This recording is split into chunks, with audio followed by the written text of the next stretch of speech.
നമസ്കാരം. Raf talk ഫുട്ബോളിലേക്ക് എവർക്കും സ്വാഗതം.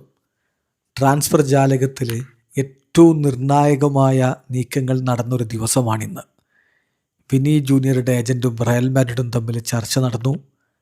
ഹുലിൻ അൽവാരസിൻ്റെ കാര്യത്തിൽ ഒരു തീരുമാനമാക്കുന്നതിന് വേണ്ടിയിട്ട് ഡെക്കോ ബാഴ്സലോണയിൽ നിന്ന് മാഡ്രിഡിലേക്ക് ട്രാവൽ ചെയ്തു. ഹുലിൻ അൽവാരസിൻ്റെ ഏജൻറ്റുമായിട്ട് സംസാരിച്ചു.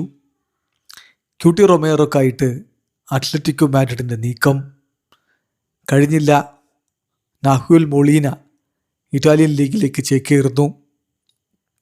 ഡയമണ്ടയുടെ കാര്യം കുറച്ച് നാളുകളായിട്ട് ഇങ്ങനെ സ്റ്റാളായിട്ട് നിൽക്കുകയാണ്. അവിടെ നിന്ന് മാറ്റം വരുന്നു. ഡയമണ്ട ഇതാ ട്രാവൽ ചെയ്യാൻ പോകുന്നു മാഡ്രിഡിലേക്ക്. മെഡിക്കലും കഴിഞ്ഞ് ബാക്കി പ്രൊസീജിയറുകൾ നടന്ന് അവിടെ ഒഫീഷ്യലാവാൻ പോകുന്നു. ഇങ്ങനെ വമ്പൻ നീക്കങ്ങൾ, വമ്പൻ താരങ്ങളുടെ കാര്യത്തിൽ നടന്നൊരു രാത്രിയാണ് കടന്നുപോയിക്കൊണ്ടിരിക്കുന്നത്. ഇനിയും സംഭവവികാസങ്ങൾ ഇന്ന് പ്രതീക്ഷിക്കണം. ഇതുവരെയുള്ള പ്രധാനപ്പെട്ട കാര്യങ്ങൾ നമ്മളൊന്ന് പറയുകയാണ്. ഒന്ന്, യാൻ ഡയമണ്ടയുടെ കാര്യം. റയൽ മാഡ്രിഡിലേക്ക് അദ്ദേഹം എത്തുന്നു എന്ന കാര്യം എല്ലാവർക്കും അറിയാം. പക്ഷേ ഇടയ്ക്കൊന്നത് സ്ലോ ഡൗൺ ആയിരുന്നു. എന്നാൽ ഇപ്പോൾ അദ്ദേഹത്തിന് RB ലീപ്സിഗ് പച്ചക്കൊടി കാണിക്കുകയാണ്. അദ്ദേഹം മെഡിക്കലിനും കോൺട്രാക്റ്റ് സൈനിങ്ങിനുമായിട്ട് ഇതാ റയൽ മാഡ്രിഡിലേക്ക് ട്രാവൽ ചെയ്യാൻ പോകുന്നു. ഫോർമാലിറ്റീസ് പിന്നാലെ വരും. RB ലീപ്സിഗ് അതിനുശേഷം 2-3 സൈനിങ്ങുകൾ നടത്താനുള്ള സാധ്യത. ഇതൊരു വലിയ തുകയാണ് ഇപ്പോൾ ഈ കാര്യത്തിൽ ചില മാഡ്രിഡ് ബേസ്ഡ് മാധ്യമങ്ങളൊക്കെ നൽകുന്നത്. 120-130 മില്യൺ യൂറോയിലേക്കൊക്കെ വരെ മൊത്തം പാക്കേജ് എത്തുമെന്നാണ് കേൾക്കുന്നത്. എന്തായാലും വമ്പൻ സൈനിങ്ങാണ് നടക്കുന്നത്. AS റോമ ഇതാ നാഹുൽ മൊളിനയെ കൊണ്ടുപോകുന്നു അത്ലറ്റിക്കോ മാഡ്രിഡിൽ നിന്ന്. നമ്മൾ നേരത്തെ ഇതിൻ്റെ ഒരു സാധ്യതയെക്കുറിച്ച് റിപ്പോർട്ട് ചെയ്തിരുന്നു. ഇപ്പോൾ അത് ഏതാണ്ട് തീരുമാനമാവുകയാണ്. ഫബ്രിസിയോ റൊമാനോ ഹിയർവിഗോ ഒക്കെ പറഞ്ഞു കഴിഞ്ഞ കാര്യമാണ്. 18 മില്യൺ പാക്കേജിലാണ് താരം അത്ലറ്റിക്കോ മാഡ്രിഡ് വിട്ട് AS റോമയിലേക്ക് എത്തുന്നത്. ഓൾറെഡി നമുക്കറിയാം അവിടെ ഡിബാല അടക്കമുള്ള അർജന്റീൻ താരങ്ങളുണ്ട്. വെർബൽ എഗ്രിമെൻറ്റ് മൊളിനയുടെ പേഴ്സണൽ ടേംസിൻ്റെ കാര്യത്തിൽ ഓൾറെഡി എത്തിക്കഴിഞ്ഞിട്ടുള്ളതായിരുന്നു. സോ അദ്ദേഹം ഒരു ലോങ് ടേം ഡീലിലാണ് AS റോമയിലേക്ക് ചേക്കേറുന്നത് എന്നാണ് ലഭ്യമാവുന്ന വിവരം. പിന്നെ ടെക്കഹിറോ ടൊമിയാസുവിൻ്റെ കാര്യം. അദ്ദേഹം ക്രിസ്റ്റൽ പാലസിലേക്ക് എത്തുന്നു. മെഡിക്കൽ ലണ്ടനിൽ കഴിഞ്ഞിട്ടുണ്ട്. അദ്ദേഹം അടുത്ത 48 മണിക്കൂറിനുള്ളിൽ സൈനിങ് പൂർത്തിയാക്കും എന്നാണ് ലഭ്യമാവുന്ന വിവരം. ഏതായാലും ക്രിസ്റ്റൽ പാലസിലേക്ക് ഇതാ അദ്ദേഹം എത്തുന്നു. അയാക്സിലാണ് ഏറ്റവും ഒടുവിൽ കളിച്ചത്. അത് കഴിഞ്ഞ് അവിടെ നിന്ന് ഫ്രീ ഏജൻ്റായിട്ട് പോകുന്നയാളാണ്. ഇപ്പോൾ ക്രിസ്റ്റൽ പാലസിലേക്ക് അദ്ദേഹം എത്തുന്നു. ഒപ്പം തന്നെ മറ്റൊരു പ്രധാനപ്പെട്ട കാര്യം, മൈക്കി മൂറ് ഇപ്പോൾ ക്ലോണിലേക്ക് എത്താൻ വേണ്ടി പോകുന്നു. അതിന് തൊട്ടരികിലാണെന്ന് ഫബ്രീസിയോ റിപ്പോർട്ട് ചെയ്യുന്നുണ്ട്. പിന്നെ നിങ്ങൾക്ക് എല്ലാവർക്കും അറിയാവുന്ന പോലെ വിനി ജൂനിയറുടെ കാര്യത്തിൽ ഒരു ഫൈനൽ തീരുമാനത്തിലേക്ക് എത്താൻ വേണ്ടി റയൽ മാഡ്രിഡ് നീക്കങ്ങൾ നടത്തിയ ദിവസമാണിന്ന്. വിനിയുടെ ഏജൻറ്റുമായിട്ട് സംസാരിച്ചു. 24 മില്യൺ യൂറോ മാക്സിമം കൊടുക്കാം എന്നാണ് അറിയിച്ചിരിക്കുന്നത്. അതേസമയം 28 മില്യൺ യൂറോ ലഭിക്കണം എന്നുള്ളതാണ് വിനിയുടെ ഡിമാൻഡ് എന്ന് പറയപ്പെടുന്നു. പക്ഷെ ഫൈനൽ ഓഫറാണ് റയൽ കൊടുത്തിരിക്കുന്നത്. ആഴ്സണൽ വളരെ പ്രതീക്ഷയോടുകൂടി കാത്തിരിക്കുന്നു. അവരേതാണ്ട് താരത്തിൽ ലഭിക്കുമെന്ന് ഉറപ്പിച്ച മട്ടിലാണെന്ന് ജെറാർഡ് റൊമേറോ അടക്കമുള്ളവർ റിപ്പോർട്ട് ചെയ്യുന്നുണ്ട്. പക്ഷേ ഫൈനൽ തീരുമാനം എന്തായാലും വരേണ്ടത് വിനിയുടെ ഭാഗത്തു നിന്നാണ്. അദ്ദേഹം വരുന്ന ദിവസങ്ങളിൽ തന്നെ ഇമ്മീഡിയറ്റ് ആയിട്ട് തന്നെ റയലിനെ കാര്യം അറിയിക്കുമെന്നാണ് ലഭിച്ചിട്ടുള്ള വിവരം. മറ്റൊരു പ്രധാനപ്പെട്ട കാര്യം ജാവോ കൺസേലോയുടേതാണ്. ജാവോ കൺസേലോയെ നിലനിർത്തണം FC ബാഴ്സലോണക്ക്. അൽ ഹിലാലിൽ നിന്ന് ലോണിൽ വന്നിരുന്ന താരമാണല്ലോ. ഇപ്പോൾ അൽ ഹിലാലിനോട് അവർ നെഗോസിയേഷൻസ് നടത്തിക്കൊണ്ടിരിക്കുകയാണ്.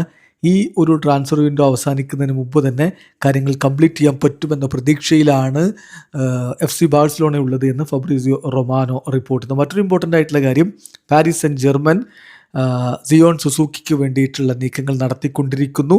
28 മില്യൺ പ്ലസ് ആഡ് ഓൺസ് എന്നുള്ളൊരു ഓഫർ അവരിതാ മുന്നോട്ടേക്ക് വെക്കുന്നു എന്നാണ് ലഭ്യമായിട്ടുള്ള വിവരം. എന്തായാലും അതിൽ ആഡ് ഓൺസ് ഉണ്ട് എന്നുള്ളതാണ്. സുസൂക്കി ഇപ്പം യുവൻഡസിലേക്ക് പോകാനുള്ളൊരു സാധ്യത കൂടി അതോടൊപ്പമുണ്ട്. PSG എത്തിയിട്ട് അവിടെ നിന്ന് ലോണിൽ യുവൻഡസിലേക്ക് എത്താനുള്ള സാധ്യതയാണുള്ളത്. എന്ത് സംഭവിക്കുക എന്നുള്ളത് കാത്തിരുന്ന് കാരണം. അതിനിടയ്ക്ക് പലരും പടച്ചുവിട്ടൊരു കാര്യമാണ് ബ്രയൻ ഡയസ് ബെസിക്ടാസിലേക്ക് പോകുന്നു എന്നുള്ളത്. എന്നാൽ ബെസിക്ടാസിൻ്റെ പ്രസിഡന്റ് തന്നെ വളരെ കൃത്യമായിട്ട് പറഞ്ഞു, we are not working on Brian Diaz deal എന്നുള്ളത്. അതേസമയം ബെസിക്ടാസ് ഡ്യൂസൻ വ്ളഹോവിച്ചിൻ്റെ ഡീൽ ഒരു ഫ്രീ ട്രാൻസ്ഫറിൽ എത്തിക്കാൻ വേണ്ടിയിട്ട് ശ്രമിച്ചുകൊണ്ടിരിക്കുകയാണ്. അതാണ് ഇപ്പോൾ ഞങ്ങൾ ചെയ്യുന്നത് എന്ന് അവരുടെ പ്രസിഡന്റ് സെർദാർ അദാലി അറിയിച്ചിട്ടുണ്ട്. ഇനി മറ്റൊരു പ്രധാനപ്പെട്ട മൂവ് നമ്മൾ കഴിഞ്ഞ ദിവസങ്ങളിൽ കേൾക്കുന്നതാണ്. ടോട്ടൻഹാം ഹോട്ട്സ്പർ കോഡി ഗാക്പോയുടെ കാര്യത്തിൽ ഇൻട്രസ്റ്റഡ് ആണ് എന്നുള്ളത്. ഏതായാലും ആ ഒരു പോസിബിൾ മൂവ് പ്രതീക്ഷിച്ചുകൊണ്ട് ഗാക്പോയുടെ ക്യാമ്പുമായിട്ട് അവർ ബന്ധപ്പെട്ടിട്ടുണ്ട്. ഏതായാലും ഡീല് ലിവർപൂളിൻ്റെ തീരുമാനം എന്തായിരിക്കും എന്നതനുസരിച്ചാണ് പ്രൊസീഡ് ചെയ്യപ്പെടാൻ പോകുന്നത്. ഏതായാലും അതിന് സാധ്യത കാണുന്നുണ്ട്. പിന്നെ ക്യൂട്ടി റൊമേറോയുടെ കാര്യം, അത്ലറ്റിക്കോ മാഡ്രിഡ് താരത്തെ സ്വന്തമാക്കാൻ വേണ്ടിയിട്ട് എല്ലാ നീക്കങ്ങളും നടത്തുന്നു എന്നുള്ളതാണ് ലഭ്യമായിട്ടുള്ള വിവരം. മാർക്കയാണ് ഇത് റിപ്പോർട്ട് ചെയ്തിരിക്കുന്നത്. മോളിനെയും റുഗറിയെയും വിൽക്കുകയാണ്. മോളിനയുടെ കാര്യം ഏതാണ്ട് തീരുമാനമായി കഴിഞ്ഞു. അങ്ങനെ വിറ്റ് കഴിഞ്ഞാൽ അതിലൂടെ ലഭ്യമാവുന്ന പണം ഉപയോഗിച്ച് ക്യൂട്ടി റൊമേറോയെ എത്തിക്കാനാണ് ശ്രമിക്കുന്നത്. 40 മില്യൺ യൂറോയുടെ പാക്കേജാണ് ഫൈനലൈസ് ചെയ്ത് ചെയ്യാൻ പോകുന്നത്. അതുതന്നെയാണ് ഇന്റർ മിലാനും മുന്നോട്ട് വെച്ചിട്ടുള്ളതെങ്കിലും താരത്തിന് അത്ലറ്റിക്കോ മാഡ്രിഡിൽ കളിക്കാനാണ് താല്പര്യമെന്നുള്ളത് കൊണ്ട് അദ്ദേഹം അങ്ങോട്ടേക്ക് എത്താനുള്ള സാധ്യത വർദ്ധിക്കുന്നു എന്നുള്ളതാണ് ഇൻട്രസ്റ്റിംഗ് ആയിട്ടുള്ള കാര്യം. ഫ്രാങ്കോ മാസ്റ്റൻഡൂനോ ഇറ്റലിയിലേക്ക് ഇന്ന് തന്നെ ഫ്ലൈ ചെയ്യും. അവിടെ മെഡിക്കലൊക്കെ നടത്തി ഫയറന്റീനയിൽ അദ്ദേഹം ജോയിൻ ചെയ്യും. ഇതൊരു സ്ട്രൈറ്റ് ലോൺ ഓപ്ഷനാണ്, അതിനപ്പുറത്തേക്കൊന്നുമില്ല എന്ന് പറഞ്ഞാൽ 2027 അദ്ദേഹം തിരികെ റയൽ മാഡ്രിഡിലേക്ക് തന്നെ എത്തും എന്ന കാര്യം കൂടി ശ്രദ്ധിക്കുക. അതേസമയം ഹുലിൻ അൽവാരസിൻ്റെ കാര്യത്തിൽ ഇന്ന് ഏറ്റവും പ്രധാനപ്പെട്ട വാർത്ത വന്നത് ഡെക്കോ മാഡ്രിഡിലേക്ക് ട്രാവൽ ചെയ്തിട്ടുണ്ട്. താരവുമായി ബന്ധപ്പെട്ട കാര്യങ്ങൾ അദ്ദേഹത്തിൻ്റെ ഏജൻറ്റുമായിട്ട് സംസാരിച്ചിട്ടുമുണ്ട്. പക്ഷേ ഇവിടെ പ്രശ്നം എന്താണെന്ന് വെച്ചാൽ സ്റ്റിൽ അത്ലറ്റിക്കോ മാഡ്രിഡ് താരത്തെ റിലീസ് ചെയ്യുമെന്നോ അല്ലെങ്കിൽ സെയിൽ ചെയ്യുമെന്നോ എന്ന് സമ്മതിക്കുന്നില്ല. അതേസമയം ബാഴ്സ ഇപ്പോഴും പ്രതീക്ഷയിലാണ് താരത്തിന് ബാഴ്സലോണയിലേക്ക് ചേക്കേറണം എന്നാണ്. അപ്പോൾ അദ്ദേഹം അത് ഇനി ഒരിക്കൽ കൂടി പബ്ലിക്കലി പറഞ്ഞാൽ അത്ലറ്റിക്കോ മാഡ്രിഡ് താരത്തെ വിൽക്കാൻ നിർബന്ധിതരാവും. അത് പക്ഷേ PSG-യിലേക്കോ ആഴ്സണലിലേക്കോ കൊടുക്കാനാണ് അത്ലറ്റിക്കോ മാഡ്രിഡിന് കൂടുതൽ താല്പര്യം.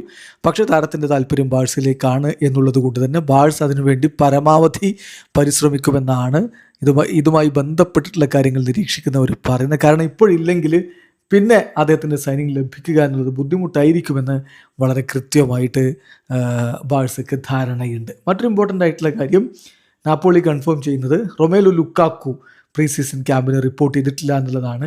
ഒഫീഷ്യൽ എഗ്രിമെൻ്റ് എന്ന് പറഞ്ഞാൽ എക്സ്ട്രാ ഡേയ്സ് ഓഫ് കൊടുക്കാമെന്നുള്ളതാണ്. പക്ഷേ അദ്ദേഹത്തിൻ്റെ ഏജൻറ്റ് ഇപ്പോൾ ഒരു ബെസ്റ്റ് സൊല്യൂഷൻ അദ്ദേഹത്തിൻ്റെ കാര്യത്തിൽ കണ്ടെത്താൻ വേണ്ടിയിട്ടുള്ള പരിശ്രമങ്ങളാണ് നടത്തിക്കൊണ്ടിരിക്കുന്നത്. അറ്റ്ലാന്റ യുണൈറ്റഡുമായിട്ടും മറ്റ് ക്ലബ്ബുകളുമായിട്ടും അദ്ദേഹം ചർച്ച നടത്തുന്നുണ്ട് എന്നാണ് ലഭ്യമാകുന്ന വിവരം. പിന്നെ മോസലയുടെ കാര്യത്തിൽ അദ്ദേഹം ഓൾറെഡി ട്രാബ്സോൺസ്പറിൽ ജോയിൻ ചെയ്ത് കഴിഞ്ഞു. വീഡിയോ അവസാനിക്കുന്നു. ഫുട്ബോൾ ലോകത്ത് കൂടുതൽ വിശേഷങ്ങളുമായി റാഫ് ടോക്സ് എത്താം.